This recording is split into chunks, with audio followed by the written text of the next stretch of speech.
Pour yourself a cold one. Let's strike 'em, huh? And listen to Ross Tucker break down the top college prospects on another tasty edition of The College Draft. Yeah, it is Daddy Soda time here on the College Draft Podcast presented by DraftKings. I'm Ross Tucker, former NFL offensive lineman, 5 teams, 7 years. Now I do college games for CBS Sports Network. That Army-Wake Forest game was bananas. I do NFL games for Westwood One. Got a bunch of podcasts, including the Ross Tucker Football Podcast, which is every day. Even Money. If you like betting, Even Money is where we make the picks in the NFL against the spread. Of course, the Fantasy Feast Podcast for you fantasy folks out there. And how about my guy, Emory Hunt, here on the College Draft Podcast? 5-0 last week with his bets. 5-0. I don't understand why everybody in the galaxy doesn't listen to this podcast or watch it at youtube.com/Ross Tucker NFL. Emory is a hidden gem, or maybe just this show is a hidden gem. At F-Ball Game Plan on Twitter, Football Game Plan on YouTube, footballgameplan.com/2022 draft guide. Emory, take a bow, my friend. That was impressive. You know what, man? It's sometimes just put in a good day's work, and we've been putting in good days of work every week on this podcast. I don't know what the tally is, but I know we're for sure over 60-something% on these picks. So, we just like giving people money, man. Christmas started early for everyone. You know what? We need to get somebody to grade this show like we grade the Even Money podcast to see where you are at, because you've had a couple weeks where you got them all right. And the other weeks, I think you're probably still above 500. So it's been really, really impressive. Speaking of that, I don't know if you got a chance to catch any of it, Emory. You might have been doing a game. How about my Wake Forest Army game? 70-56. Yeah, 70-56.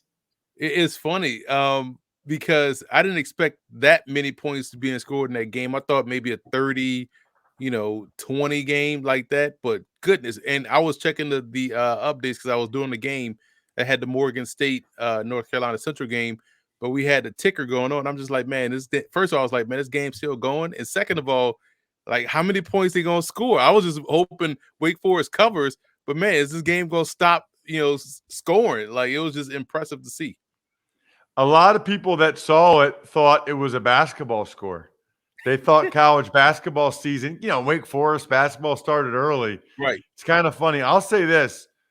Both those receivers for Wake Forest, Jaquari Roberson and A.T. Perry, are legit. And their quarterback, Sam Hartman, he might be the best Sam H in North Carolina, Emory. He has been very efficient this year for all the hype around Sam Howell. Now, I think Hartman has a better team. Wake Forest has done such a good job of redshirting almost everybody. They're all 22, 23, 24. They just develop better than other people. They develop, they got old, and they're staying old. And that's the key, man. I feel like people underestimate the value of redshirting and having guys that have experience, and that requires continuity with the coaching staff, which they've had, continuity within the scheme, which they've had on both sides of the ball, and you're allowing guys to slowly grow within the program. And this is, to me, what college football should look like: a team that's veteran laden, having success, and making plays when they need to. And Hartman has been in and out of the lineup, when they had the previous quarterback there. Jamie Newman, Newman. And so now he's, again, stayed his course. He didn't transfer. He stayed at Wake Forest, developed, and now has become a legitimate prospect in terms of what he can possibly be at the next level. But this team, to me, I feel like people need to understand the value of redshirting and developing of a program, and they're doing a great job down there in Winston-Salem. Let's get to some of these games this week, Emory. We'll start with Michigan at Michigan State. The Wolverines are favored by 4.5. For Michigan, let's talk about their D end, Aiden Hutchinson, and their running back, Hassan Haskins. I'm going to give you a lot of credit, Emory. You said over the summer here on the College Draft Podcast that Aiden Hutchinson was a better player than Kwity Paye, who went in the first round last year to the Colts. And you were exactly right. He's a stud. He is, man. And you talk about someone that's checking, we love to say check boxes, and he's checking all these boxes, height, weight, speed, check. But you also look at how he plays versus the run. He sets a physical edge. He is able to read and diagnose quickly. So he's getting downhill. He doesn't like stay locked on, or does the quarterback have the football or does he not? Once he realized that ball is going, he's already tracking down the ball carrier, which is 9 times 10 going away from him. When it's time to rush the passer, he can rush the passer with his hand on the ground or hand off the ground. So he does a lot of things really well. I think he's one of these, plug and play type pass rushers or defensive ends as a rookie that should hit the ground running at the next level next year. He's just been really good, man. It was, for me in the summer, it was easy to see him just pop off film and say, okay, this guy is, he's not busy for the sake of being busy. He's productively busy, and he's making plays on both ends of defense. What about their running back, Hassan Haskins, Emory? He has some good springs about his game. Like, he has good bursts, good lateral quickness. You rarely see him take a loss. He's always going forward. And I think he surprises defenders with how quick he is. His first step quickness, his lateral quickness. You could see him, being someone that's a good complementary back at the next level, running sidecar to someone that's your featured starter. Or if you put him in a backfield that has a tandem, which he's in right now, he can be very productive. I think he is one that has gotten better every year. He kind of forced Charbonnet to be out there, and Charbonnet was a highly touted recruit who's now at UCLA right now. But I think Haskins is a really good prospect for a team that's looking for a second back. You could, let's say last night you saw New Orleans, someone like Haskins would be a good fit, running, co-pilot with someone like Alvin Kamara and what he does in the backfield. I just really like his game. What about Michigan State? They've got a guard you like in Kevin Jarvis. Good going downhill, as you would expect your right guard to be, right? Someone that makes contact, he's able to drive block really well. You're not going to walk him back in pass pro, and so he's good in that regard. Lateral quickness is a little bit up and down. He has to be a little bit more consistent with second reaction moves. I think he gets a little bit too heavy-footed, maybe a little bit grabby. But that's an area where he's going to have to become a little bit more consistent. But in a run game, that's where you like where he brings what he brings to the table in terms of being able to lock on and just drive guys out the way and open things up for Kenneth Walker, who's a really good back, another pro prospect that we're going to talk about, in other shows, because Michigan State is going to be good for a while. Yeah, but I got to know what you thought of him so far. I got to know about, because this guy was a Wake Forest transfer. I mean, how do you come out of nowhere to be a Heisman candidate? What have you seen from Walker so far? Balance, vision, break tackle ability, which ties directly to your balance, a knack for the big play. So let's say they need a big play, whether it's a short conversion or they just need a chunk play because they hadn't made one all game. Walker is making that, and you start to see the confidence build within this game. Like, oh, I know I can make this play, so put the ball in my hand. So he's been good, man. I know people are talking about him as the top back in his class. I probably wouldn't go that far, but definitely someone that you wouldn't mind dotting the I behind a fullback or being your featured guy in the run game. I'm surprised. I was shocked that he left Wake Forest because he was really good there. But he wanted a better opportunity, got one in Michigan State, and is making the most of it. Good all-around game, Kenneth Walker. Who do you think is the best back out there? It's a toss-up right now, Ross. I mean, you look at Isaiah Spiller from Texas A&M, who I say reminds me a lot of Jeremy Hill when he was coming out of LSU and played with the Bengals. You have Breece Hall, who I'm still a big fan of. I don't know why many are down on Breece Hall, because he just got good vision, good natural feel for the run game. You like how he's playing. You could throw Walker in the mix as well, but I just feel like Spiller and Hall are still up there. And if CJ Verdell can just ever stay healthy, he's up there for me also with how well he's able to play the position also. So You mentioned visibility, really, you mentioned vision as it relates to Kenneth Walker. Let's talk about visibility a little bit. I'm talking about visibility behind the wheel, not for a running back like Kenneth Walker. November 1st and November 7th next week, there's exclusive deals during AutoZone Visibility Week. So you can get 2 Rain-X Quantum Wiper Blades, $10 bonus reward. You got to make sure, by the way, that you are a bonus reward member. They'll give you another $5 just for becoming an AutoZone Rewards program member. If your headlights are looking a little dim, you get $25 bonus reward when you buy a Sylvania LED Fog Twin Pack. Ready to see more and drive safer? Visit your nearest AutoZone or head to AutoZone.com to start your job today. Get in the zone, AutoZone. All right, Michigan's laying 4.5. What do you got, Emory? I like Michigan here. I feel like they have the better quarterback, and McNamara can be a little bit more dynamic than what you're seeing from Michigan State. I just feel like right now is Michigan State's opportunity to make a big splash. They'll keep it competitive, but Michigan's moment is this year. They play really well on both sides of the ball. They have the best pass rusher. They have an offense that can hit you with 2 running backs. Corum is good. Haskins is good. McNamara is efficient in the passing game. They have some big playmakers that can go deep down the field as a complement to the run game. So I just think Michigan is a better team overall. So I'm laying those points with the Wolverines. Love it. What about Penn State at Ohio State? Ohio State's favored by 18.5. And interestingly, I'm surprised you want to talk about Penn State running back John Lovett. Yeah, because I'm talking about him in terms of how he was as a prospect at Baylor. He's not particularly getting a lot of run right now with Penn State, but when you go back and watch him at Baylor, he was with the other guy that's still down there at Baylor right now, Ebner, who's a terrific kickoff returner, and he had Ebner basically maintaining that kickoff return spot while Lovett was getting most of the carries. Lovett has good burst, good explosiveness, could be a good kickoff returner at the pro level, has the ability to run inside, get outside. And so for me, it makes you wonder what went into the decision to transfer from Baylor to Penn State. So don't look at his statistics at Penn State. You have to look at the prospect.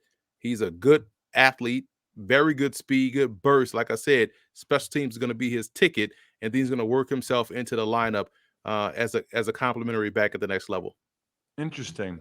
All right. What about the tight end for Ohio State, Jeremy Ruckert? Feels like he's been there a while. Right. And he feels like he's always, like when you look at him, you look at Luke Farrell and what they had, and you're like, man, is that the same guy? Or, is this the Ohio State tight end uniform? Just make everyone looks like Nick Van Etten. They all look the same. All have the same body type. They have a type at Ohio State at the tight end position. But Ruckert is someone that has really good hands, man, and quick hands too. So he's gonna snatch the ball out the air. He's not gonna be one of these guys who's gonna wait for it to come into his body. So I like that about his game. He's excellent inside the red zone.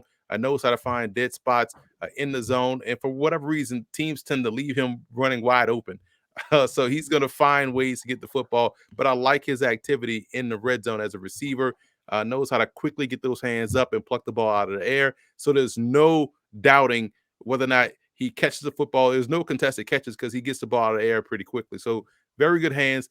Could be tight end 1 in this draft class as I'm still breaking down the tight end position, but I like what I'm seeing. Ohio State's favored by 18.5. Penn State coming off that disastrous loss to Illinois. They even had their quarterback, Sean Clifford, was back, but he clearly wasn't 100%, did not play well. No PJ Mustipher, who's Penn State's most important defensive player. He's done for the year. Illinois ran all over them. Are you laying 18.5 against Penn State, Emory?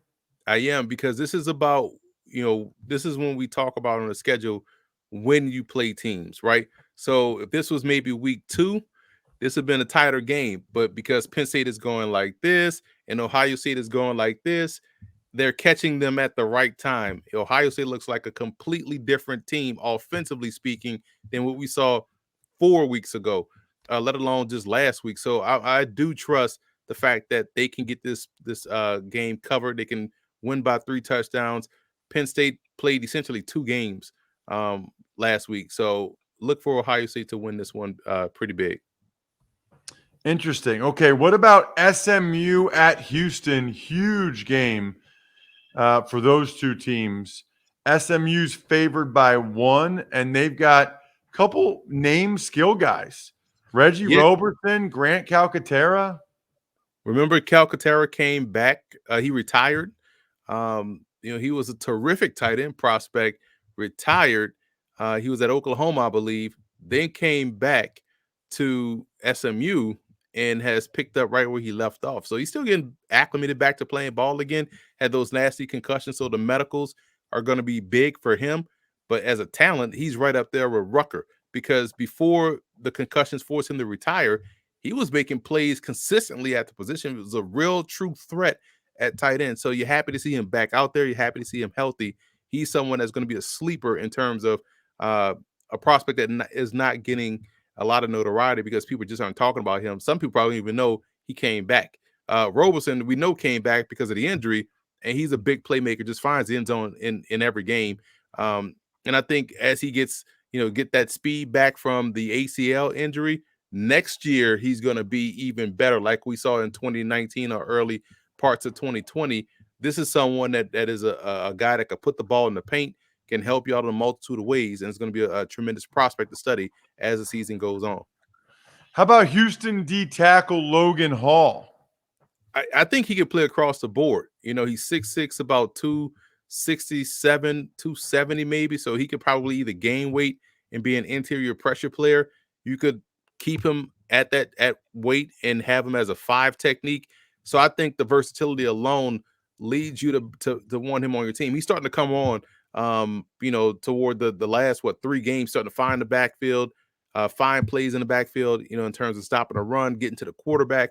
Pad level is a little bit high, which is a little bit understandable for someone that's 6'6", but if he can get that pad level to be a consistent level, at a consistent level, I guarantee you're going to see those TFL numbers and sack numbers go up, because he does have length, he does have good ball get off, but when he pops up and plays high, it makes him easier to block. So I like his versatility, and I do like his upside.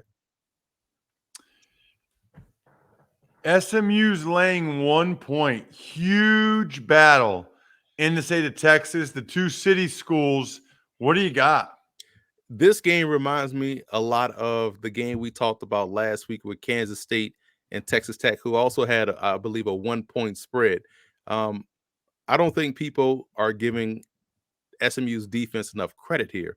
I know their offense can score. Mordecai is doing a great job throwing the football. We talked about the receiving options that he has. They have great depth in the backfield, but I feel like this SMU defense will be able to get after Clayton Tune and force some turnovers, and giving the ball back to SMU's offense, to me, is easy money. So laying the points with SMU, I trust their defense more so than I trust Houston's defense in this matchup. Got it. All right. Speaking of laying points, PicksWise is the #1 free app for football picks, odds, and analysis. Find expert picks for every game all season long, loaded with best bets, props, and parlays. You can find in-depth game predictions giving you the who, how, and why behind every prediction, all for free. Found your pick? Search our latest DraftKings promotions to sign up for an account and place your bet. Download the free PicksWise app now to make your next bet better. PicksWise backs responsible gambling. Gambling problem? Call 1-800-GAMBLER. Emory, let's talk Ole Miss at Auburn. Auburn laying 2.5. I'm surprised by that. I really am. I mean, did they not watch the LSU game last weekend, or Ole Miss all season long? What gives you the confidence that Auburn is the favorite here, unless you expect Lane Kiffin to take the USC job again or the LSU job this week? Like why is Auburn a favorite here? I don't understand. I think Ole Miss is playing some really good football, as evident by last week and how they played all season long. And they have the more consistent quarterback in Matt Corral over Bo Nix, who can be a little bit up and down, but you love the scrappiness of Bo Nix. Bo Nix to me plays a lot like Taylor Heineke, someone that he's a good streaky QB2, someone that can come in and play well for you at times, but during the course of a game, you'll see those seeds of inconsistency that can end up costing you a game. Now, Nix would have dove over that goal line against Green Bay.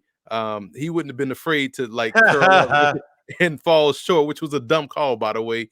And Nix wouldn't have fumbled the football on the second time on the goal line, going over the end line as well, too. So I do like Bo Nix. I said this before. I tweeted this out. I like Bo Nix as a football player. He's your ideal QB2 at the next level. But Corral is someone that gives you some upside. We saw him tote the rock 2 weeks ago, 36 carries, like he's Herschel Walker or somebody. But you like how to me, I said this before, he's like a Drew Lock. He's a little bit streaky, but you love the ability to play. And where he differs from Drew Lock is the ability to run the football. I think he needs to add some weight. He's a very thin guy, but I just think Ole Miss has the better quarterback here. So I don't understand why they're underdogs coming to this ball game. Yeah, I am very surprised by that. In terms of prospects in this one, how about Ole Miss DN Tariq Tisdale? Yeah, I don't understand why he's not playing. It hasn't come out if it's an injury or something, but he's someone that has the athleticism that checks those boxes: height, weight, speed, ball get off, good length, good athleticism. He played really well against Louisville, but hasn't really played much since. So I don't know if there's something injury wise to why he's not playing a lot. He's been getting in games, but hasn't been garnering a lot of snaps. So interesting situation to watch. But you like the talent that he has when he has been out there. So I'll be more interested. This is a scout's question and quandary to find out, what's going on with Tisdale, because Tisdale can play and someone that's going to get drafted. What's going on with Roger McCreary, the Auburn corner? Give me corners that find the football 10 times out of 10. Because I posted a couple of videos on my Twitter account on yesterday or Sunday based off what I saw in a game I was broadcasting, North Carolina Central Morgan State game. This sophomore cornerback, Jawan Hudson, made plays in the alley, flying up and run support. He's like 5'10", 180, plays in the alley and run support, and then turning and finding the football. Then on Friday night, there was the high school game I did, Halifax and Susquehanna.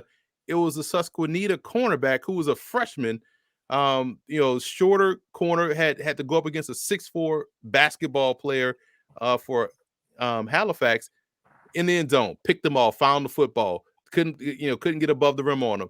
On a late breaking out route, he turned his head, found the football, and was able to pick it off. So he had 2 picks and should have had a third. So those type of players like McQuarrie that can find the football, I want you on my football team because you can help turn the ball over. You're not surprised when the ball is in the air.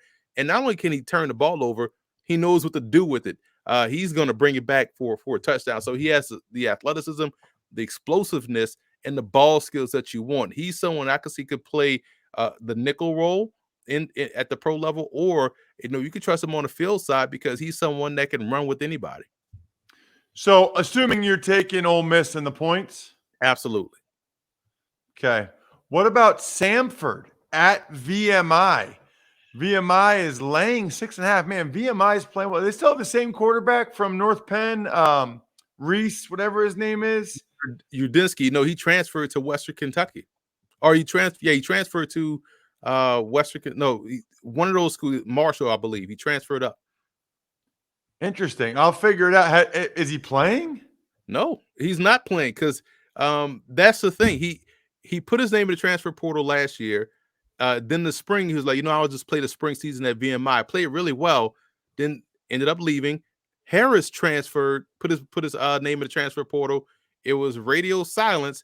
Decided to come back in the spring and in the fall, and he's balling out too. So, Udinski probably should have stayed at VMI and continue to play because he was a big fish in the small pond, but he transferred up. I don't know if he went to Western Kentucky because Bailey Zapp went there from Houston Baptist, but I forgot where he transferred to. He's at Maryland. He's at Maryland. He's not playing. You're not playing over Tagovailoa. So I don't know why, unless he plans to take advantage of a free. I didn't realize Udinski tore his ACL in late March too. That's a bad time to transfer. Exactly. And so when you think about, and the guy that replaced him when he tore his ACL was a freshman and played really well. They needed him in that game in the spring against Wofford, and he came through and won the game for him because he was going to Jacob Harris, the wide receiver. Wow. Yeah, very interesting. Do you think Harris can put weight on and be a tight end? That's where I was going. You read my mind, because when you watch him play, you like, okay, he may not have the NFL wide receiver speed, but he can get open. He's athletic. He's not afraid of contact over the middle of the field, and he's already like 225, 230. I was with you when with that same sentiment. Like, man, you think someone like Dan Arnold, and you look at someone like Harris, and you see a pathway for him. Love it. What about Montrell Washington for Samford? You want the ball in his hands, man. He is explosive at all, as all outdoors. You want him in the slot. You want him as a punt returner, as a kickoff returner. He has good springs, good ability, but he also has a knack for scoring the ball. He is someone that will find the end zone and has found the end zone in a multitude of ways. You want to hand it to him. You want him to return kicks or punts. You want to throw him the football. Samford, he's their number one wide receiver. They've had guys like this before. Kelvin McKnight was one previously who ended up being in training camp with the Denver Broncos. He's now, I believe, in Canada playing in the CFL. He played in the XFL for a little bit when it was around. So they love to feature these shorter wide receivers that can win at the line of scrimmage, win after the catch, and also help you out in special teams. So he is someone that's definitely on the NFL radar. I'd be interested to see what he runs. I think he's probably going to be more quicker than fast, but if he can crack that the high 4.4, someone's going to spend a draft pick on him. VMI's laying 6.5. What are you doing, Emory? Love VMI this year. They beat the brakes off Mercer. They'll cover this spread. These FCS picks have been hidden money. So if you can, that's why I want to throw one in the show. I've been on a tear, 21-5 this season, picking FCS games. Wow, that is awesome. You're overcoming the odds. You're rewriting the playbook, Emory. You're delivering under pressure. The MVPs of small business lead their teams to victory all year long. Visa is proud to provide playmakers everywhere with more tools to help grow their business and help them achieve even greater success. Because the more people we can empower, the more we all win. Visa, a network working for everyone. Outstanding stuff, Emory. Let's keep it rolling this week. I cannot wait. The keg is kicked. We're all tapped out. Thanks for listening to the College Draft Podcast. Make sure to also subscribe to the Ross Tucker Football Podcast, Fantasy Feast, Even Money, and The Business of Sports. All available at Apple Podcasts, rosstucker.com, or wherever podcasts can be found. A lot of times on the show, I mentioned DraftKings. Here's what you need to know. You got to be 21 or older, New Jersey, Indiana, or Pennsylvania only. New customers only. Restrictions apply. See DraftKings.com/sportsbook for details. Gambling problem, call 1-800-GAMBLER, or in Indiana, 1-800-9-WITH-IT. By the way, if what I was talking about included a deposit bonus, doesn't always, sometimes it does. Deposit bonus requires 25 times playthrough, and deposit bonuses are paid out in site